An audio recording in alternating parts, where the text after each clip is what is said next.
আসসালামু আলাইকুম। এটিএন বাংলার গ্রামগঞ্জের খবরে সবাইকে স্বাগত জানাচ্ছি। আমি শান্তা ইসলাম। শুরুতেই বিআরবি কেবলস সংবাদ শিরোনাম। শেখ হাসিনার বক্তব্যের প্রতিক্রিয়ায় সারা দেশে আওয়ামী লীগ নেতাদের বাড়িঘরে স্বৈরাচার বিরোধী ছাত্র জনতার হামলা ভাঙচুর এবং আলোচনার মাধ্যমে সরকারের সহযোগিতায় পার্বত্য এলাকার সকল সমস্যার সমাধান করতে হবে, মন্তব্য নৌ পরিবহন উপদেষ্টার। শুনছিলেন বিআরবি কেবলস সংবাদ শিরোনাম। এবারে জানিয়ে দেব বিস্তারিত সংবাদ। ঢাকার বাইরেও বিভিন্ন স্থানে রাতভর চলে স্বৈরাচার বিরোধী ছাত্র জনতার বুলডোজার কর্মসূচি। ভাঙা হয় সাবেক রাষ্ট্রপতি আব্দুল হামিদ ও রাজশাহীর সাবেক মেয়র খায়রুজ্জামান লিটনের বাড়িঘর। লুটপাট চলে খুলনায় শেখ মুজিবের জমিতে গড়ে তোলা গেস্ট হাউস ও গুদামে। এ সময় বিক্ষুব্ধরা বলেন, দেশের যেখানেই ফ্যাসিস্ট এবং এর দোসরদের স্মৃতিচিহ্ন থাকবে তা ভেঙে ফেলা হবে। জেলা প্রতিনিধিদের পাঠানো তথ্যচিত্রে আরও জানাচ্ছেন জাহিদুল আলম। ২৪ ঘন্টা পেরিয়ে গেলেও বৃহস্পতিবার মধ্যরাত পর্যন্ত দেশের বিভিন্ন স্থানে চলে ছাত্র জনতার বুলডোজার কর্মসূচি। বৃহস্পতিবার রাত 10টার দিকে কিশোরগঞ্জে সাবেক রাষ্ট্রপতি আব্দুল হামিদের বাসা ভাঙচুর করে মালামাল নিয়ে যায় বিক্ষুব্ধরা। পরে বাসার সামনে থাকা একটি মোটরসাইকেলে আগুন ধরিয়ে দেয়। রাজশাহীতে রাত 11:30টার দিকে আওয়ামী লীগের সভাপতি মণ্ডলীর সদস্য ও রাজশাহী সিটি কর্পোরেশনের সাবেক মেয়র AHM খায়রুজ্জামান লিটনের বাসভবনের একাংশ ভেঙে ফেলা হয়।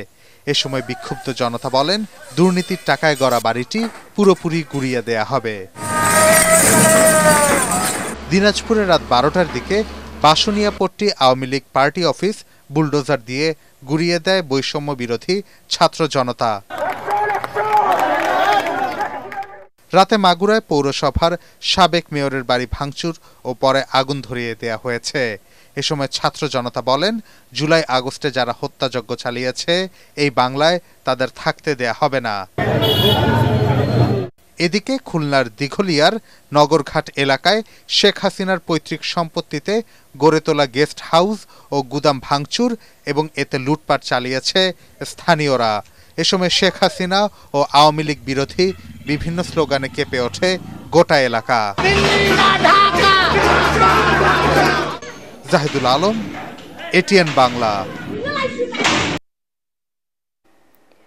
শেখ হাসিনার উস্কানিতেই দেশে অস্থিতিশীল পরিস্থিতি সৃষ্টি হয়েছে বলে দাবি করেছেন জামায়াত ইসলামীর আমির ডক্টর শফিকুর রহমান। নারায়ণগঞ্জে জেলা ও মহানগর জামায়াত ইসলামীর উদ্যোগে আয়োজিত সমাবেশে তিনি কথা বলেন। ডক্টর শফিকুর রহমান বলেন, সন্ত্রাসকে প্রশ্রয় দিলে দুনিয়া এবং আখিরাতে করুণ পরিণতি ভোগ করতে হবে।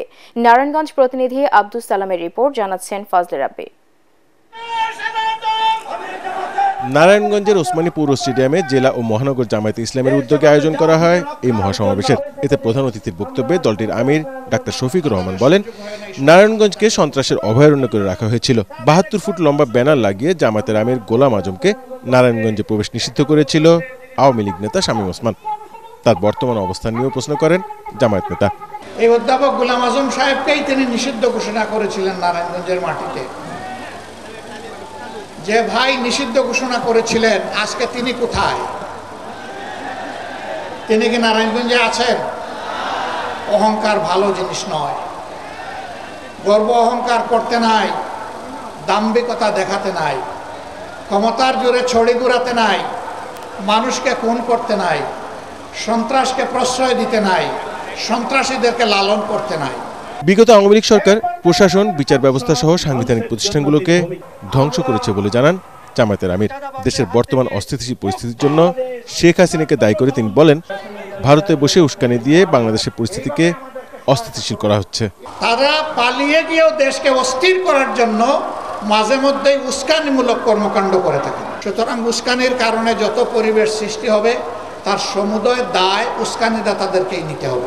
জামায়াতে ইসলামী ক্ষমতায় গেলে দেশের নারীরা ঘরে বাইরে সর্বোচ্চ নিরাপত্তা ও মর্যাদায় কাজ করতে পারবে বলে আশ্বস্ত করেন জামায়াতের শীর্ষ নেতা। Bureau report, ATN Bangla. সমস্যার মূলে গিয়ে আলোচনার মাধ্যমে সরকারের সহযোগিতায় পার্বত্য এলাকার সকল সমস্যা সমাধান করতে হবে বলে মন্তব্য করেছেন নৌ পরিবহন, শ্রম ও কর্মসংস্থান মন্ত্রণালয়ের উপদেষ্টা অবসরপ্রাপ্ত brigadier general doctor M Sakhawat Hossain. সকালে বান্দরবান শহরের বৌদ্ধ অনাথালয় পরিদর্শন শেষে তিনি এ মন্তব্য করেন। সেনাবাহিনীর বান্দরবানের region commander brigadier general Mohammad Rakib, জেলা পরিষদের চেয়ারম্যান অধ্যাপক থানজামা লুসাই ও জেলা প্রশাসক শামীম আরা রিনি এ সময় উপস্থিত ছিলেন। বিএনপি ক্ষমতায় গেলে কৃষকদের জন্য যা যা করা দরকার সবই করা হবে বলে জানিয়েছেন জাতীয়তাবাদী কৃষক দলের সাধারণ সম্পাদক শহীদুল ইসলাম বাবুল। ফরিদপুরের নগরকান্দার চর যশোরদী ইউনিয়নের আয়োজিত কৃষক সমাবেশে তিনি এ কথা জানান। বৃহস্পতিবার বিকেলে চাঁদহাট স্কুল মাঠে এ সমাবেশ অনুষ্ঠিত হয়। সমাবেশে অন্যান্যদের মধ্যে নগরকান্দা উপজেলা বিএনপির সভাপতি লিয়াকত আলী খান বুলু, সাবেক সাংগঠনিক সম্পাদক রফিকুজ্জামান অনু, পৌর বিএনপির সভাপতি আসাদুজ্জামান আসাদ ও ভারপ্রাপ্ত সাধারণ সম্পাদক মিজানুর রহমান মিজান সহ অন্যান্য নেতারা বক্তব্য রাখেন। রক্ত দিয়েছি, ঘাম ঝরিয়েছি, জীবনের ঝুঁকি নিয়েছি সেই ভোটের জন্য। সেই ভোটের মাধ্যমে আমরা যদি এবার ক্ষমতায় যাই, আমরা কৃষকদের জন্য কি কি করব, এটা আমার নেতার নির্দেশ যে তৃণমূল এই বার্তা তোমরা ছড়িয়ে দাও। এইবার আমরা ক্ষমতায় যেতে পারলে কৃষক যাতে তার ফসলের ন্যায্য মূল্য পায়, প্রত্যেকটা ইউনিয়নে সরকারিভাবে ক্রয় কেন্দ্র নির্মাণের কর্মসূচি আমরা হাতে নেব। ফ্যাসিস্ট শেখ হাসিনাকে ছাত্র জনতা যেভাবে প্রত্যাখ্যান করেছে, একইভাবে তাদের পদলেহী সকলকে আগামী নির্বাচনে ভোট না দেওয়ার আহ্বান জানিয়েছেন গণ অধিকার পরিষদের নেতারা। হবিগঞ্জ সদর উপজেলার রাজিউড়া ইউনিয়নের হুরগাঁওয়ে আয়োজিত এক সমাবেশে এই আহ্বান জানানো হয়। জেলা গণ অধিকার পরিষদের সভাপতি অ্যাডভোকেট চৌধুরী আশরাফুল বারী নোমান ও যুগ্ম সাধারণ সম্পাদক অ্যাডভোকেট আব্দুল মালেক হৃদয় সহ অন্যান্য নেতারা সভায় উপস্থিত ছিলেন। নানা আয়োজনে উদযাপিত হল রাজশাহীর ঐতিহ্যবাহী বহুমুখী বালিকা উচ্চ বিদ্যালয়ের 100 বছর পূর্তি অনুষ্ঠান। এ সময় প্রাক্তন ও বর্তমান শিক্ষার্থীদের পদচারণায় প্রাণবন্ত হয়ে ওঠে স্কুল ক্যাম্পাস। এই উপলক্ষে বর্ণাঢ্য র্যালি স্কুল প্রাঙ্গণ থেকে শুরু হয়ে নগরের বিভিন্ন রাস্তা প্রদক্ষিণ করে পুনরায় একই স্থানে গিয়ে শেষ হয়। অনুষ্ঠান উদ্বোধন করেন রাজশাহীর বিভাগীয় কমিশনার খন্দকার আজিম আহমেদ। অন্যান্যদের মধ্যে রাজশাহী পুলিশ কমিশনার আবু সুফিয়ান, অতিরিক্ত বিভাগীয় কমিশনার তরফদার মোহাম্মদ আক্তার জামিল ও জেলা প্রশাসক আফিয়া আক্তার উপস্থিত ছিলেন।